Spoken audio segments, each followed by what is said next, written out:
Florence Machado, known as Law Shuffle Daisy on Instagram. I have been shuffling in the valley and dancing for over a decade. And now I have a dance studio here at the Somerville Warehouse. I have my good friend Crystal here, who is a dance coach at one time here at the Somerville Eagle and still is a dance coach. And we're going to be talking today about who we are, which dancing is to us, and how we got into it. But first, let's go ahead and let Crystal introduce yourself. What's up, y'all? As he said, I'm Crystal Monique. And yeah, I've been involved with dance for 15 years actually, teaching for 10 years, and still to this day, filling me up and transitioning out to a different community, and we will be discussing that further. Absolutely, absolutely. But let's get into it. We're here today to discuss what dancing is to us and how it started. Yeah. So I'll go ahead and start off first. Dancing hit me when I would say I was a junior in high school. And I would say, and I'll take it back a little further. I was a sophomore in high school. I was attending shout out in high school. And I remember there was only a small percent of color at my school. And I say that because they're the ones that brought the hype. They're the ones that brought the entertainment as in dancing to my school.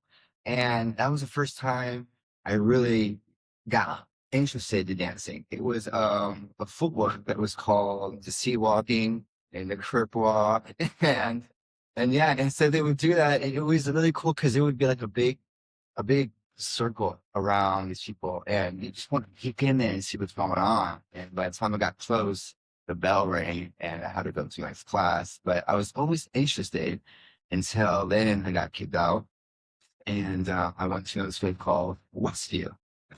I know about that one time, but not anymore. Dancing, I should get out of trouble. I'm sure kept me out of trouble. So I know, you get dancing business of trouble too. But I then went to a school in the West Side, and it was called Westview. And this school was all color and a very small white percentage. So this school was all about dancing, basketball, freestyling, roasting. It was all about the entertainment stuff. And it wasn't until my computer class where I would see these kids on the computer. And I was like, what's going on? So I went, and I would see these dancers doing these crazy expressions of their body, and it just mind blowing me. And it was called Rise. The movie was called Rise, which was about crumping and how crumping started. And I remember I went to this school and I was still alone there. So I went home and I researched it, and I was wow, and I watched it over and over, and I was trying to understand this. And soon enough, this style made its way to Arizona, and I saw it at my school at a party one time. And that's when dancing really started in my body with scrumping. How about you? Well, first off, you in a Shadow Mountain. I went to high school. We were rivals. So. And those sermons that you were talking about, actually, they're now, they're called ciphers. And actually, that was something that I used to be very involved in it myself. So I first started dancing when I was living out in the projects. I grew up in the projects, south side of Phoenix.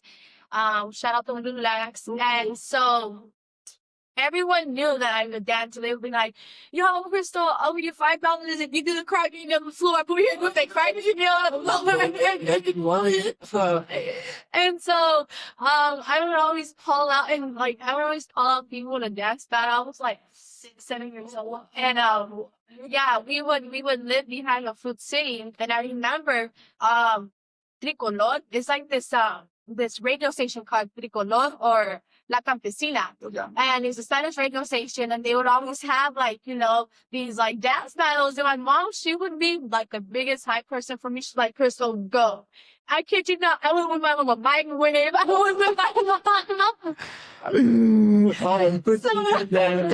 mom. So, yeah, and then my mom, she also got me involved when I was, I think, 5, and I didn't know. I was like 5 or 7 around that age frame. She got me to hip hop squad. Yeah. I was going to Salon Elementary, and I remember we was deep in you know these hip hop competitions, and like we won nationals. No, we made it to nationals. My mom, she didn't let me leave the state, so I had to stay back, and I actually kind of like some type of like bitterness. I'm like, I never want to be How close you went to the state? because she. I'm a single mom, you know, Yeah. protective, and so I wasn't able to leave with them, and so I kind of got this bitterness, like I'll never be a part of the crew again. But anyway, so that happened, and I remember when I was going to elementary school, I had moved out. I think it was like sixth grade. There was this talent show at my school, and this is when I knew that dance was for me because there was a talent show, and I was like, yeah, I'll take the Star Spangled Banner. And they were waiting for me to see the words that the song was on. And I'm like, yo, put Soldier Boy. I hit the Soldier Boy. Instead of singing, I'm like, well, got the dancer. I'm not a singer. Whoa. And so, Let's go dance to the song. First rapper. The other one decided to be proud of you. yeah, so I danced to Soldier Boy. I cranked that Soldier Boy. And so, yeah, and then at that school, John R. Davis, which sadly they closed last year, there was a break dancing Yeah. group. And so that was the first time that I ever was inspired to learn how to freeze. Like, because the first style that I learned was actually ping pong. Okay. And so then I like started learning about breakdancing, and I'm like, yo, this is cool. You know, when I was out of the projects, all I knew was imperting and shaking my booty. And like, I was like, what am I doing? Like, I want to do something cool, you know? Oh, yeah. And so, yeah, that's when I started really getting into dance, and I was like, okay. And then there's a cheerleading team, and I'm like, these cheerleaders, they're pretty. And I used to like doubt myself, and I'm like, yo, like, I want to learn how to do some flips. Like, I want to learn how to do all that they're Right. doing. So I started getting more into like my arms and all that. And so little by little, I started developing just like a love for like different styles. So Yeah. I kind of just grew into like a little bit of everything, which messed up with finding out like my identity in dancing. Like, I didn't know like where I was like fitting in, like Right. where, like who is Crystal in dance. I didn't know. Okay, Crystal, like you like this, you enjoy doing this, you look great when you dance like this, but who are you really trying to be in dance? And I couldn't fathom where was I trying to go in dance, you know? Right. And I think that leads us to our next question is now we got infiltrated dancing. It's finding our style. It's finding who we are in a dance. And at that particular time, when I was picking up Crump, you know, I was just trying to imitate. I was trying to just copy styles because I didn't know where to begin. I didn't know how to dance. I was just trying to show, you know.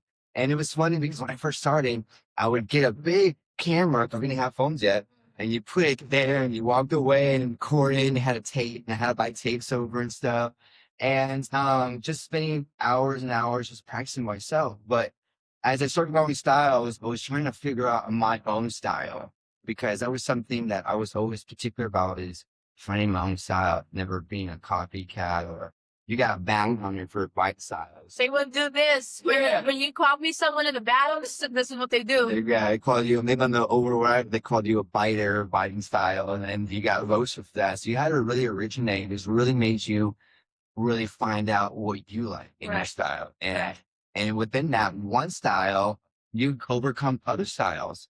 For example, I started off with footwork. I was really into breakdancing like you, but I didn't start picking up footwork. And then I tried breakdancing and I picked up crumping.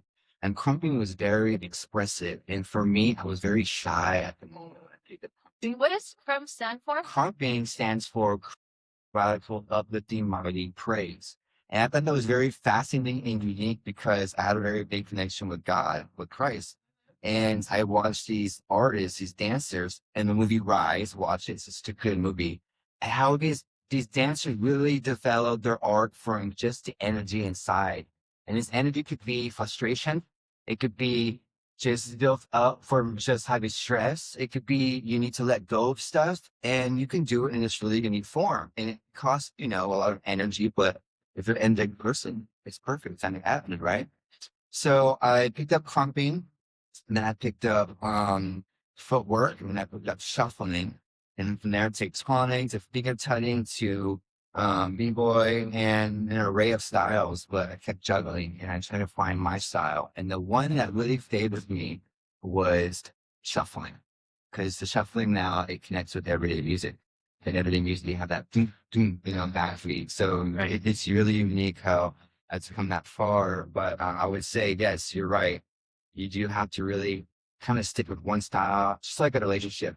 You kind of develop it, and then you go advance. Yeah, that's right. How about you? What would you say your styles that you come across? What kind of relationships do you have, and which one you stick to most? Yeah, well, that's a great question because when I got into my teenage years, I started dancing in ways that was very what's the word? Provocative? Mm-hmm. Style for that. Oh, there's a style for that. Stripper dance. There's Nice would be stripper dance. But first and foremost, I did believe in myself to be a honey. Okay. So what's a honey? A honey is from the movie Hunt. Oh, okay. Miss Honey Dazzles. Good. And that's That lady go to Sierra. Huh? Who's in that? Who played in it with the Sierra? Jessica Alba. Jessica Alba. Yeah, Right. Jessica Alba. And it was actually supposed to be Aaliyah, but rest in paradise to Aaliyah. She wasn't able to be the lead actress for it. But anyways, and then Honey Dazzles is actually it's just a whole thing. Anyways, okay, back to what was the question? Oh, okay. So my teenage years, I was very much still inspired by Honey, but like I said, I didn't know my identity. So I started to dance in ways that was very much more pleasuring to the eyes of men rather than pleasuring to the eyes of Crystal and Jesus Christ. And so, Amen. yeah, I was, moving my body and all that, but I was still like, that made me happy in the moment. But when I was done dancing, I didn't feel good about it. And so what always inspired me was contemporary and breakdancing. Contemporary one, because it was very much like very lyrical, very much in the air, very much like leaps and turns and all that. But I wasn't really believing in myself still to this day. I feel like I gotta go back to square one, go back to the foundation of ballet, get my training in, get those turns in, get those leaps in, get the flexibility in. But I always desired to be a dancer in that style. Now, break dancing, I actually want to continue to train in that just because of for me, it's like it's kind of amazing how you look at a b-boy, at a b-girl, and they're just on the floor doing their thing, and it's so interesting to see. And I think that's something that I love about breakdancing is just more like you can do very cool things and not look like you are trying to, like, how do I explain it? It's like, The Olympic girl at break dance. exactly, Hey, dancing. exactly. You Like, can have fun and you can make a live. yeah, exactly. And so, and I think that's probably why I don't really be doing TikTok dances. Like, not thinking about it, I'm like, I don't know, but like, take all this part off. Okay. Yeah. What is it? What was the question? I don't know. What style have you really Oh, bond with? yeah. Oh, hip hop. Hip hop. Hip hop because, it's like a little bit of everything. There's like a bounce to it, and then actually in 1973, that's when hip hop was birthed, with, I think it was DJ Cool back in the Bronx. It was a Jamaican New Yorker boy that started it all up. And the culture of it, it's like the MCing, it's just, the art, like, it brings me back to my roots. So hip hop for me is actually one of like my most favorite things to dance just because of where it comes from and what it's all about. And so to this day, I bring the break dancing into the hip hop style of my dancing. But ultimately, hip hop is my baby, and I like teaching hip hop, and but I cannot forget my deep roots, which is cumbia, which is bachata, which is salsa, There's a style. which is and you know, I get called J-Lo and Selena all the time. And you know, I say this humbly, I will be more than glad to be an actor to reenact a J-Lo or Selena, because you know, a big big bam bam or a girl from the block, you know, I could do it because that's where I take my dance to. Like I like everything that is in me literally comes from Brazil, literally comes from Puerto Rico, literally comes from these countries that, you know, my ancestors were living in.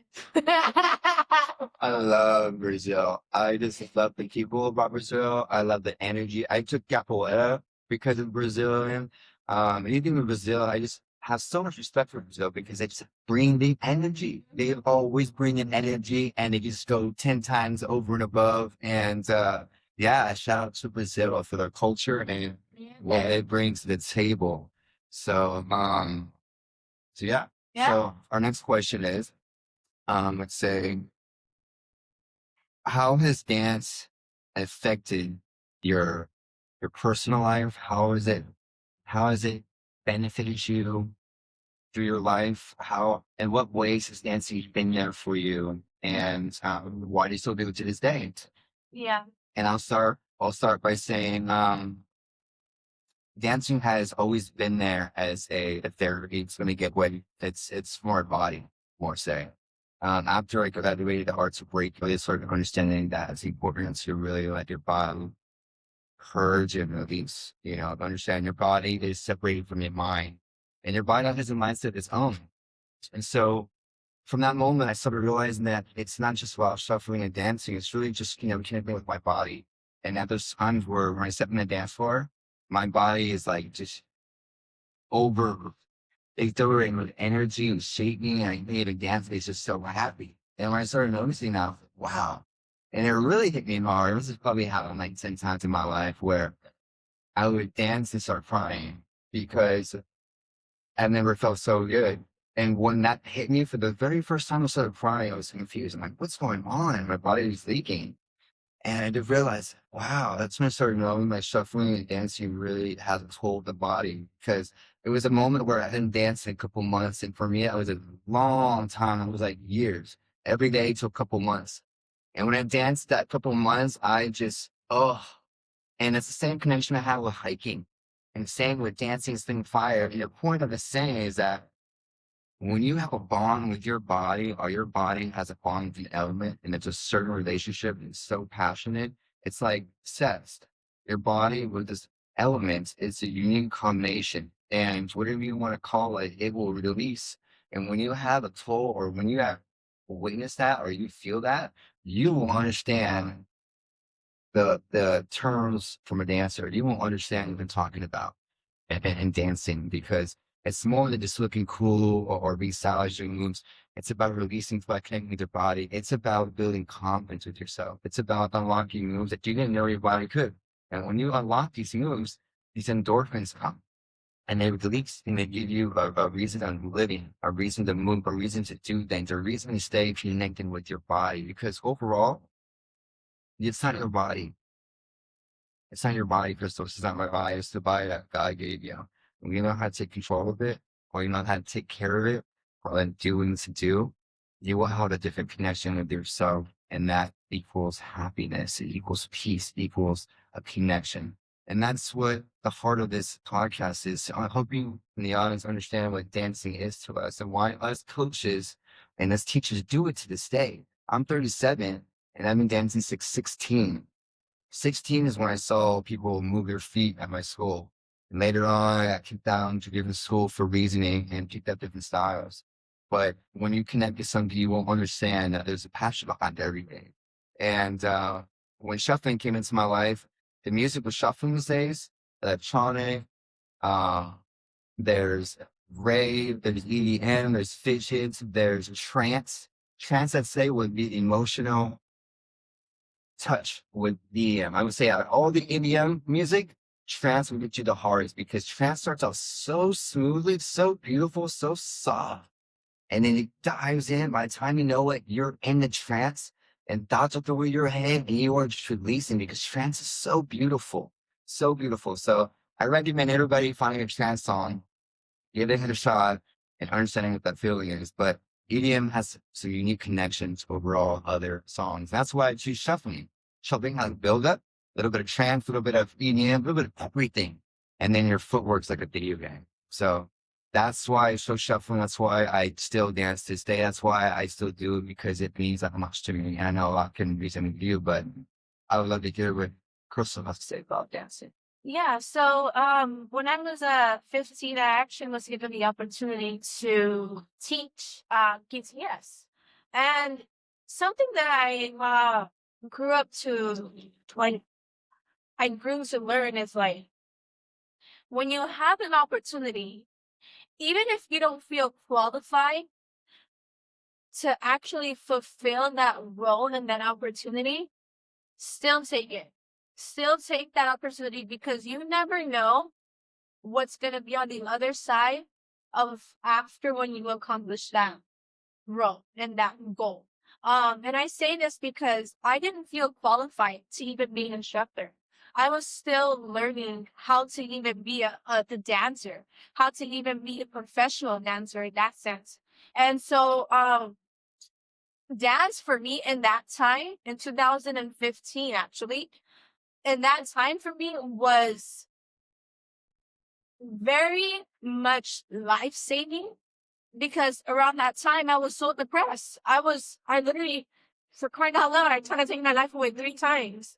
And dance was my escape. And I remember back in actually in 2023, uh, it was after so many years.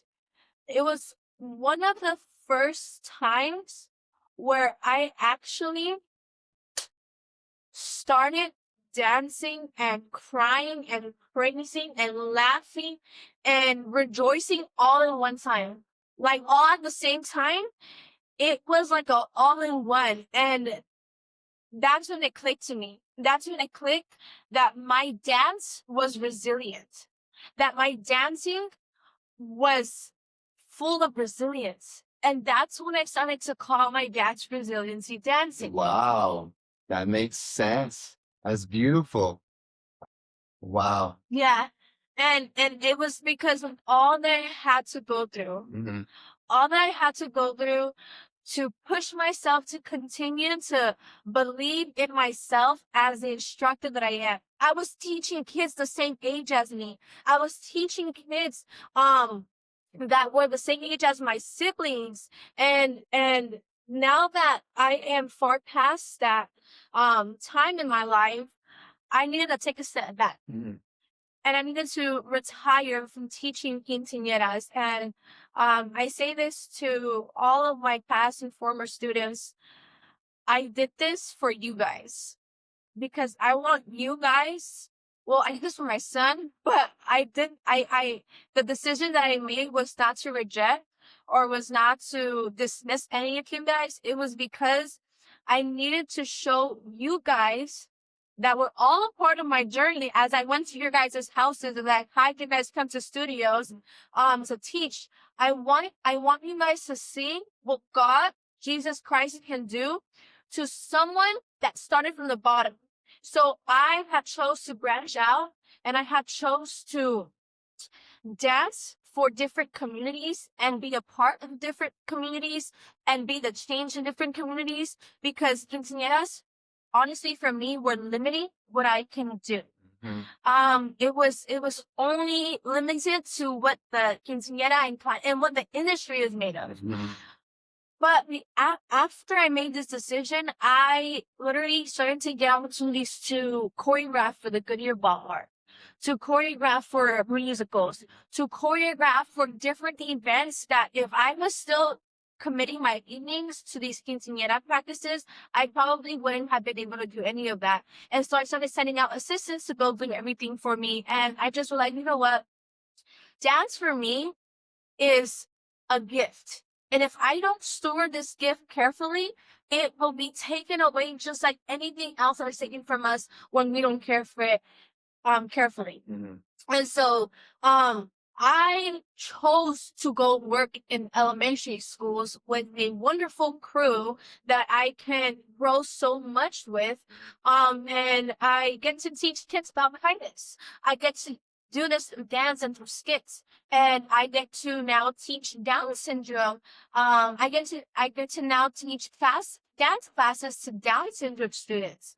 I get to, and there's nothing down about them. If anything, they're upright awesome, you know. But it's just the honor of being able to teach hip hop and salsa classes to these kids. And to me, it's just such an honor. It's such a reward. It's so fulfilling when you can use your gift to empower others, when you can use your gift to really share a light and share something that is inside of you that they can grasp and they can run with. Mhm. And I want to be that person that when I was at that age that needed someone to believe in me, You're there for them.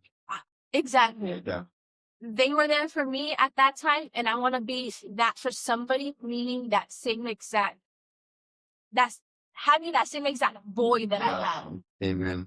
Amen. And right there, that perfectly sent into our next topic is what has gravitated us to keep dancing and to become a teacher? What has got us so booked in to wanting to teach? And I'll start by saying, when I was first doing dance classes, I didn't have a studio. I started working out in my garage, and sad to say, I had to charge because time and electricity costs. I need to pay bills. As much as I don't like putting a number on dance, which I can do for free. We all got to pay bills and we all have to eat. Shoot, if I didn't have to pay bills, I would do everything for free. That's just the person I am. But we have to make money. So I was teaching out in my garage, and then I went to smoothie shops, and I was teaching out at smoothie shops, which I thank them to the fullest because they supported me. And my point is not all the time that I have 10 students show up or 5. There were maybe just 1 student showing up. And all it took was just 1 student to show up to really affect me and to understand that when they pulled me aside and told me, "I have no idea how much this means to me. I look forward to coming here. This is my therapy. This is all I have." And there are students that would just come up, that would come consistently and, text me and tell me how much it means to them, and the shuffling, and so excited that the most, the biggest reason why I love teaching or into it is because when I teach somebody a dance class, or I see, bless you, or I see the confidence gain within that moment, and I see a smile on their face, and I see the endorphins, when I can see all that, it triggers me so happy because they could be anywhere in the state, Crystal, but they're there with me at 6 p.m., giving me their $10 and their happiness and their energy. And I kid you not, it could be a little 5-year-old. I taught classes where only a 4-year-old showed up, believe it or not, because the owner had their kid there. And because of how much the kid gave me and how excited he was there, and him telling his mom, "Oh my gosh, I'm so excited for you to show up." It just gave me all the tears and happiness inside because all I need is 1 person. And if it's just for myself, then it's for myself. And whoever wants to come, wants to come. But this is my gift. And I won't stop dancing because I do it for me. And I do it because there's people out there that need it. There's people who I've developed relationships with because I just put the hashtag dance AZ, and they found me. And they're with me for 2 years later and developed this whole relationship. So I see how far a dance class can go. I see how far in coaching. I see how far it is just to give some of your time one-on-one to help them learn something they've always wanted to learn. Well, one last example is mind you, I have from 5-year-olds to 7-year-olds that come learn, because how I demographic it is I tell them, you're not learning shuffle, you're learning footwork. You're unlocking moves. You're learning things your body you didn't know you can do, and it's going to be happiness. So I have this one client, and she just told me for 40 years she just wanted her husband to take her dancing. and never took her, and I got divorced, and here she's in my dance class, and she's learning something she wanted to learn, I mean, just in 1 hour. In the future, she ended up rekindling and now live happily, and I'm happy about that. But again, the point is the connection you can make with somebody and teach them something, being there with them. And for me, that's a lot. And that is why my heart is in dancing still to this day, because a lot of people are inspired. And I'll end it with this. When Crystal became a coach here at the studio, she had asked me to join her doing this event at the prison. And to this day, I even have a scar from it. From this day, it inspired me, and it just made me so happy to be dancing in front of over 1,000 girls at the prison, talking about God, and just giving them a show. And just being out there on the field with one of my close friends. So dancing goes a lot of ways, connecting people, connecting with yourself, happiness, truly happiness, entertaining people, give them something to see. And that's why we're here. We're here to tell you why we still do it, and we love doing it, and we're going to keep doing it. I love that you mentioned that event, because that event marked you in every way possible. It did. Sorry, you about pointing at me. He was a wise king. And literally, this is a wise king. Why do I dance still to this day? Yeah. I dance still to this day because my son.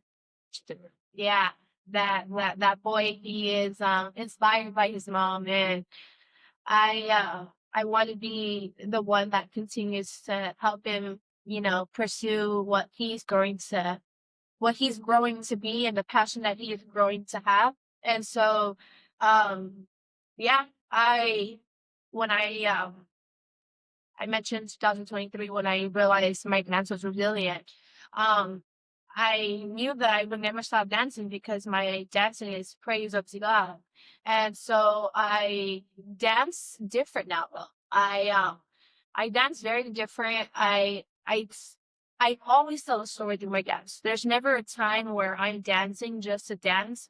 I'm always telling a story, whether it's either if it looks like it's dancing for fun, I'm enjoying myself in that moment as I'm giving all the joy and praise to God. Like, there's always a reason why I'm dancing. And I think I used to always tell my students this. I used to always tell my students, where your focus goes, your energy flows. So if I'm looking at the ground, I'm giving my energy to the devil, and I'm like, no, like, there's times where I am face down on the ground and I'm in complete surrender. But there's also times where I'm dancing and I'm looking up, and I'm just like, I'm giving him all my praise. And it's all to say this. It's all to say that while I'm dancing, I'm reminding myself of my why. And all I gotta do while I'm dancing is look up. Just look up. Yeah, that's good.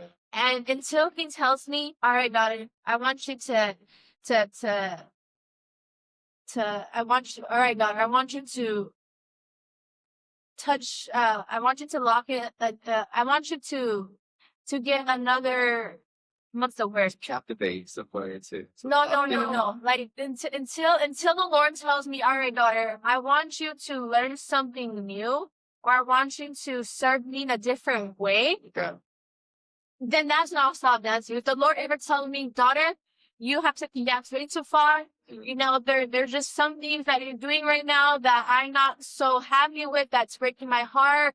How about you just give it a break, and let's dive deeper into the instrument that you'll be wanting to play all the time, So that's when I'll stop dancing. But dancing has actually created one of the greatest friendships.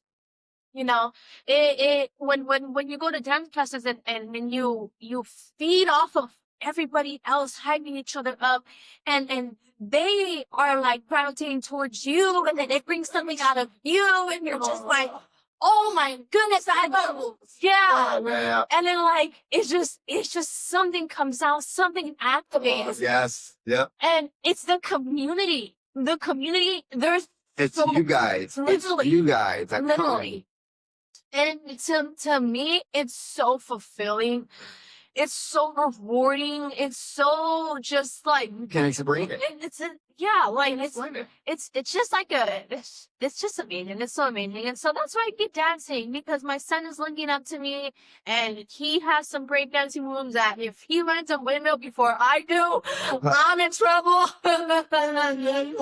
So Great, yeah, great. but yeah, so that's my why. The community is amazing, and the dancing is just praise unto God, and I always get reminded of why I do what I do, and it's just by looking up.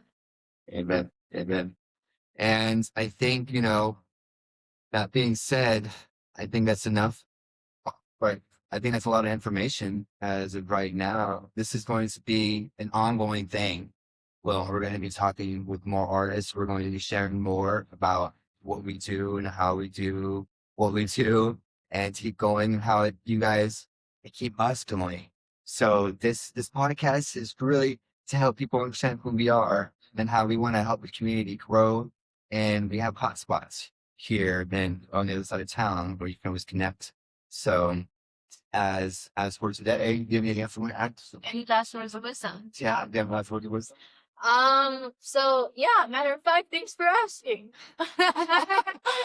Words of wisdom from Crystal coming out right now. Okay, so words of wisdom. So about next. Okay.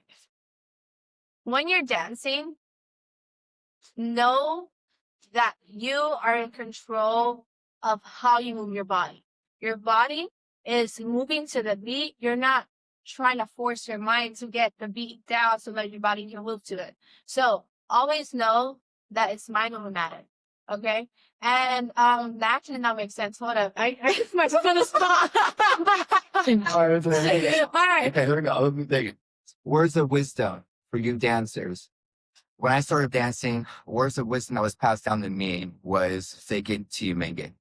On the dance floor only. Now in life, we're going to face it till you make it. You're going to face it, you're going to fall, you're going to get back up. That's life. We're not going to BS around the bush. When it comes to dancing, you have the opportunity to fake it until you make it because no one's going to know first off that you messed up on the dance floor. You have the ability to change that, play it off, fumble it, have fun with it.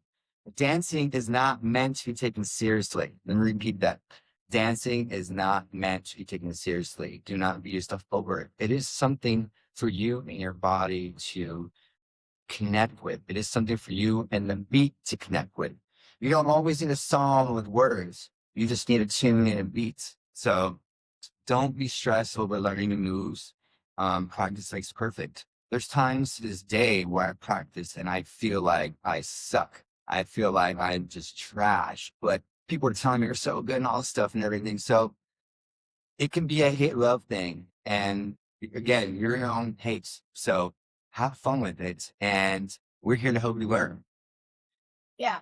And one last thing, okay? Okay. So when you're dancing, there's always, I like to apply 5 M's. The first M is the message of the song, the message you're trying to convey. The second is the movement, right? What movement are you doing? The third is moment. What moment are you trying to get? Like this. The moment comes from musicality. Where is the musicality? And, let us see it. The fifth one is your mindset. Okay? What mindset do you have as you are dancing? All right? And just always remember, do not chew gum while you are dancing. Okay. That was good. Oh, guys, we're going to end up with that. Thanks for joining us, guys. And until next podcast. Perfect.